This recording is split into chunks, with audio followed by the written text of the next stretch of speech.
and welcome to Shikhan YouTube channel working for the betterment of the society. ख़वातीन और हज़रात, आज का जो टॉपिक है ये बहुत ही अहम टॉपिक, ये आज के मौजूदा हालात के मुताबिक टॉपिक है। ये हम अपने काफ़ी सारे दोस्तों की, काफ़ी सारे क्लाइंट्स के कहने पे कर रहे हैं, और क्योंकि ये टॉपिक जो है ये कोविड-19 से पर्टिकुलरली जो फैक्टर्स हैं, ये उनके लिए उनको बशरों के लिए, उनके लिए कोई आसानियों के लिए हमने कोशिश की है। तो इंशाअल्लाह ताला आपके लिए भी इसको ये इंटरेस्टिंग होगा। वी ट्राई के जितनी ब्रीफ कर सके उतनी ब्रीफ हम बात करें। टॉपिक इज जो थ्रेट ऑफ डिफॉल्ट्स आ रहा है, जो उन तमाम इंडिविजुअल्स को और उन तमाम बिजनेसमैन को या ऐसे जो स्मॉल कैटेगरी की में आते हैं जिन्होंने लोन लिया हुआ था, बैंक से लोन लिया हुआ था दिमाग में, और लोन की किस्तें वो आसानी से मतलब वो पे कर रहे थे, दे हैड द कैपेसिटी, और दिमाग में कोविड-19 की एक्सीजेंसी इमरजेंसी सिचुएशन आ गई और उसमें उनकी इनकम वो रही नहीं। अपने घर के ऊपर लोन लिया हुआ था, अपनी गाड़ी के लिए लोन लिया हुआ था, बेटी की शादी थी उसके लिए लोन लिया हुआ था, एक बेटा बाहर गया हुआ था, वो संभव वो बेटा वापस आ गया है, और अपनी भी कोई इतनी पेइंग कैपेसिटी बिजनेसमैन की वो रही नहीं। तो दिस इज द सिचुएशन। ये कंटिन्यूसली हम लोग ये 2-3 महीनों से ये बात हमारे पास आ रही थी, लेकिन इसमें नो डाउट के स्टेट बैंक ऑफ पाकिस्तान ने इस पे एक सोल्यूशन तो दिए हैं, तो डेफिनेटली इसको डेवलपमेंट अलाउ की है, लेकिन उसके बावजूद भी लोगों की जो पेइंग कैपेसिटी है वो उस पर क्वेश्चन मार्क है। लोग परेशान है कि अपना आज का गुजारा करें या जो कर्जा लिया हुआ है उसकी किस्त। दूसरी तरफ ख़वातीन और हज़रात, ज़ाहिर है बैंकों ने तो अपना काम करना है, जो लेंडर्स हैं उन्होंने उनको नोटिस वगैरह रिमाइंडर्स वगैरह स्टार्ट, और कई लोग तो हमारे पास ये भी आए कि मैंने रिमाइंडर देने से इनकार कर दिया, अब मैं क्या करूं, मुझे आप बताएं, मेरा तो घर एक ही है, ये भी नीलाम हो जाएगा क्या? तो ये अजीब सी सिचुएशन है। तो इसको तो इसमें से काफी सारी इसमें ज़्यादा लीगल बातें हैं, लॉ पॉइंट्स भी बनते हैं, कानूनी मसले भी बनते हैं, सोशल मसाइल अपनी जगह पे है, लेकिन कानून ने तो अपना अपना रास्ता बताया। तो ख़वातीन और हज़रात, आज की इस नशिस्त में हमारे साथ एक बड़े माहिर कानूनदान जनाब मोहम्मद अदील चौधरी साहब हैं, जो चीफ एग्जीक्यूटिव हैं ग्लोबल लॉ कंपनी के, वो हमारे पास हैं। हमारे पास जो इस किस्म के जो पोटेंशियल या एक किस्म का हम कह दें कि पोटेंशियल या सस्पेक्टेड के जो डिफॉल्ट्स हैं, जो कि डिफॉल्ट हुए नहीं है लेकिन they are threatening themselves to be default like situation, तो उनके बारे में क्या मशहूर है। Welcome back, welcome to the show of शिकैन अदील चौधरी साहब। बहुत बहुत शुक्रिया। Thank you very much sir. अच्छा सर, ये बताइएगा कि ये जो मैंने ये जो कैटेगरी बताई है, जाहिर है कि लोन तो काफी हर कोई देता है, अपने कारोबार के लिए देता है, लेकिन जब लोन लिया वो जो स्मॉल कैटेगरी ऑफ लोन है, उसमें लोगों ने जब या एक ही घर पे कर्जा लिया था, या गाड़ी पे लिया था, या छोटे कारोबार के लिए लिया, उनके लिए आप क्या समझते हैं एज ए लीगल काउंसिल, उनके लिए इन हालात में क्या मशवरा है कि जब बैंक से उनको अब रिमाइंडर आना शुरू हो गए हैं, तो आपकी क्या राय है, उन्हें क्या करना? जी, इसमें ये है कि लोन की जो कैटेगरीज हैं उसमें एसएमई लोन है, आपका हाउस फाइनेंस है और ऑटो लोन ज्यादा है। लेकिन ड्यू टू कोविड-19 आजकल लोगों के कारोबार खत्म हो गए हैं, लोगों के कारोबार तबाह हो गए हैं, नौकरियां चली गई हैं, अपने घर के अखराजात चलाना मुश्किल हो गए हैं। तो इन हालात में हमने देखा है कि बहुत सारे जो कस्टमर हैं बैंक के, वो डिफॉल्ट कर गए हैं। अब डिफॉल्ट की सूरत में डेफिनेटली बैंक ने तो अपना रास्ता अपनाना है, रिकवरी करनी है। तो वो जब डिफॉल्ट की तरफ जाते हैं तो बैंक उनको थ्रू टेलीफोनिकली रिमाइंड कराता है, इसके अलावा नोटिस उनके घर पे नोटिस भिजवाता है। तो देखने में ये आया है कि लोग नोटिस को वसूल करने से इनकार कर देते हैं और अपनी आंखें बंद कर लेते हैं कि शायद इससे हमारी जान छूट जाए, लेकिन बैंकों ने तो अपनी रिकवरी करनी है। इसके लिए उनको जो हम कस्टमर को यही सजेस्ट करते हैं कि वो नोटिस रिसीव करें, बैंकों के पास जाएं, उनको अपने हालात बताएं, और बैंक भी इन हालात में कस्टमर के साथ तावन कर रहे हैं।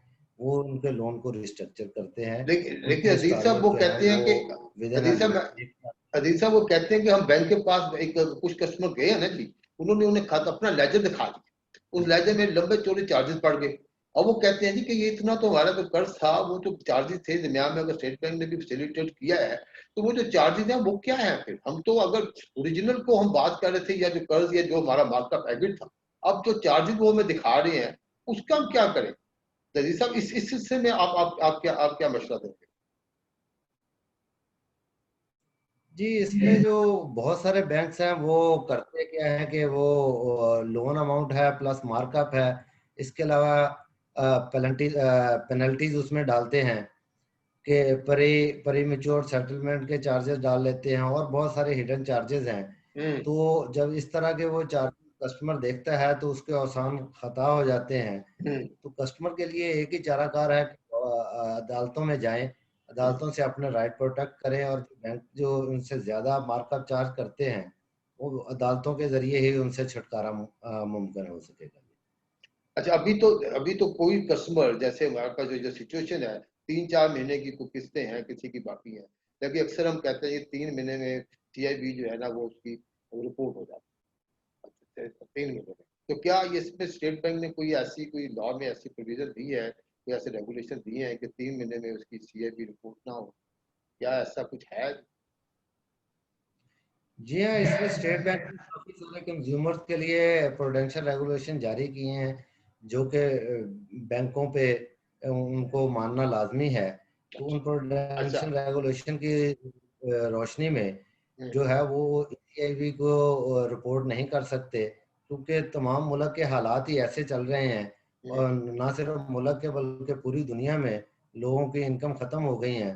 तो इन हाँ। हालात में मरकजी बैंक है और दूसरे बैंक भी हैं वो लोगों को फैसिलिटेट कर रहे हैं। अच्छा, मतलब आपका मतलब ये है कि अगर अगर कोई आदमी, somebody is receiving the notice of reminders या किस्तों के नोटिस आ रहे हैं तो वो उसको रिसीव किया जाए, रिसीव करने के बाद बैंक से बात की जाए, बैंक के प्रॉपर जाके अपने हालात बताए जाएं कि ये मेरे शासित हैं, आपका पहले ट्रैक रिकॉर्ड है, बैंक अपने आपके ट्रैक रिकॉर्ड को सामने रखेगा। अगर आपका कारोबार है बैंक के सामने है, अगर आपकी पेइंग कैपेसिटी में कोई फैक्ट आया है कि बेटा ये आप लोग वापस आ गए हैं या अभी कुछ नहीं, तो आई थिंक अगर रिस्ट्रक्चरिंग के लिए आप बैंक से बात करेंगे, क्या ख्याल है अदीब साहब, क्या बैंक जो है इन हालात में रिस्ट्रक्चरिंग की प्रपोजल पे क्या पॉजिटिव रिस्पॉन्स नहीं देगा? जी हाँ, देखने में आया है कि बैंक इन हालात में पॉजिटिव रिस्पॉन्स दे रहे हैं, लेकिन इसके बावजूद कुछ लोगों के पास वो जो पेनल्टीज वगैरह हैं या मार्कअप ज़्यादा चार्ज करते हैं, तो उन हालात में लोग घबरा जाते हैं। तो उनको चाहिए कि वो अदालत का दरवाज़ा खटखटाएं, जहां उनको ये रिलीफ मिल सकता है कि वो मार्कअप और जो पेनल्टीज हैं वो कोर्ट उनको माफ़ कर सकती है। तो माफ भी कर दें, और अगर कोई ऐसी सूरत में उन्हें किसी लीगल काउंसिल की जरूरत पेश आती है, वो अपना लीगल काउंसिल जो है वो उसको कंसल्ट करें। क्या आपकी लॉ फर्म जो है वो ऐसे हजरात जो हैं जो उनको ये मशवरे मतलब के देंगी? क्या आप समझते हैं कि ऐसे लोगों को आपकी लॉ फर्म जो है डेफिनेटली उन्हें गाइड करने के लिए तैयार है, जो कि कम फीस करना मतलब पे कर सकते हैं, या वो दे कैन अफोर्ड, मतलब they can not afford big lawyer? तो क्या आप समझते हैं कि आपकी लॉ फर्म जो है उनकी कोई मदद करेगी? जी हाँ, हम लोग सर्विसेज देते हैं और कस्टमर का राइट की प्रोटेक्शन के लिए हम अदालतों में उनको रिलीफ लेके देने की कोशिश करते हैं। और इस तरह अदालतें उनको रिलीफ भी देती हैं। अच्छा सर, उसमें ये एक और बात जो कि अभी तो ये 4 किस्तें अगर किसी की ड्यू थी या फिर 4 महीने की किस्तें ड्यू थी, अभी से उनको जो बैंक वाले जो थ्रेट देना शुरू कर देते हैं, जी हम आपका घर नीलाम कर दें, हम आपके कारोबार पे ताला लगा दें, क्या इतनी जल्दी हो सकता है कि विद इन 4 मंथ? क्या जो मैं समझता हूँ FIO जो है, जो कि वो लोग हमारे पास यही कहते हैं कि जो जो अमीर लोगों का लोन है हमारा अगर 4 महीने का हो गया है, क्या लॉ अमीर के लिए, बड़े लोन के लिए अलहदा है और छोटे लोन वाले के लिए अलहदा है सर? नहीं शेख साहब, ऐसा नहीं है, चार सबके लिए बराबर है। तो वो 4 महीने वाला जो नोटिस है वो बेसिकली एक थ्रेटनिंग नोटिस होता है, ताकि लोगों को वो डरा धमका कर पैसे लें, और बैंक अच्छा, ऐसा अच्छा। कानूनी तौर पर इसके लिए अदालतें बनाई गई हैं। और आर्टिकल 10A जो है कॉन्स्टिट्यूशन ऑफ पाकिस्तान का, इसके हम्म। तहत बैंक किस डायरेक्ट नीलामी कर नहीं सकते without the determining of the liability from the competent court of law. अच्छा, अच्छा, अच्छा। तो ये आपने बड़ी अच्छी खबर सुना दी है उन लोगों के लिए जो कि एक लीगल काउंसिल को के पास जाना, या उन्हें पता नहीं है कि ये इस मामले में टाइमली अगर वो लीगल काउंसिल की अगर वो आपसे कंसल्ट कर ले तो उनके कितनी परेशानियों से डेफिनेटली वो अपने आप को महफूज कर सकते हैं। इस मामले में शेख साहब सूरत हाल ये है कि जो अक्सर जो है लॉ में एक तरीकाकार दिया गया है कि जब केस फाइल होता है तो अदालत जब नोटिस इशू करती है तो विद इन 30 डेज उसका जवाब पीएलए सबमिट करवाना होता है।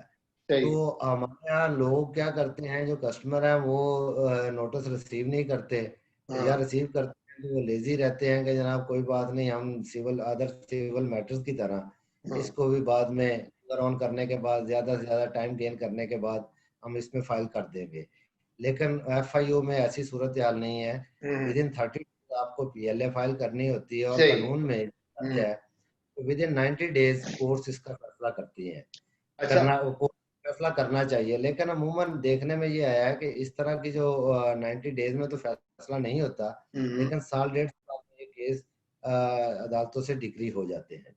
अच्छा, जो डिग्री की आपने बात की तो मेरा ख्याल है कि जो डिग्री वाला टॉपिक है और जो बिग डिफॉल्ट्स हैं जिसे डिफॉल्ट कहते हैं, और डिग्री का टॉपिक इंशाल्लाह हम अपने अंदर किसी वीडियो में कवर करेंगे अदील साहब। और आज के दिन, आज की जो हमारी रिसर्च में खवातीन हज़रात, जो अदील साहब ने भी कहने की कोशिश की है कि जो कोविड-19 की जो फैक्टरीज हैं, या अगर आपकी इंटेंशन सही है तो आपको एक रिमाइंडर नोटिस से घबराना नहीं चाहिए। आपने लोन लिया है और जब भी लोन लें ये जरूर देख लें आप अपना ओवर एक्सपोज अपने आप को ना करें। नंबर एक, आपका एसेट लायबिलिटी जो रेशियो है वो बड़ा पॉजिटिव रहना चाहिए, और ताकि अगर आपने आपके एसेट्स अगर 100 हैं, आपकी लायबिलिटीज अगर 200 हैं, इस पे आपने नजर जरूर रखनी। अब जो दूसरा है कि आपके पास डेफिनेटली अगर आपको बैंक तंग कर रहे हैं, नजायज बैंक तंग कर रहे हैं, या आपके लिए बेहतर है कि आप किसी इसमें लीगल एडवाइजर से कंसल्ट करें कि आपको नोटिस ऑफ अगर आपको रिमाइंडर किस्तों के आ रहे हैं, वो बैंक वाले भी ठीक कर रहे हैं, उन्होंने उनकी ड्यूटी है, उन्होंने आपको नोटिस देने हैं, और आपकी भी ड्यूटी है कि आपने उस नोटिस को रिसीव करना है, और फिर बैंक के पास जाकर आपने अपनी सिचुएशन को ओपनली बताना। व्हाट इफ कि आप देखें अगर आपने किसी को 10,000 रुपये लोन दिया हो, आप उससे जब लोन लेने जाएं तो वो बंदा घर से बाहर ना निकले, वो घर से ही कह दे कि मैं नहीं अवेलेबल, तो आपको अजीबोगरीब किस्म की परेशानी स्टार्ट हो जाएगी। So this is what the bank role is.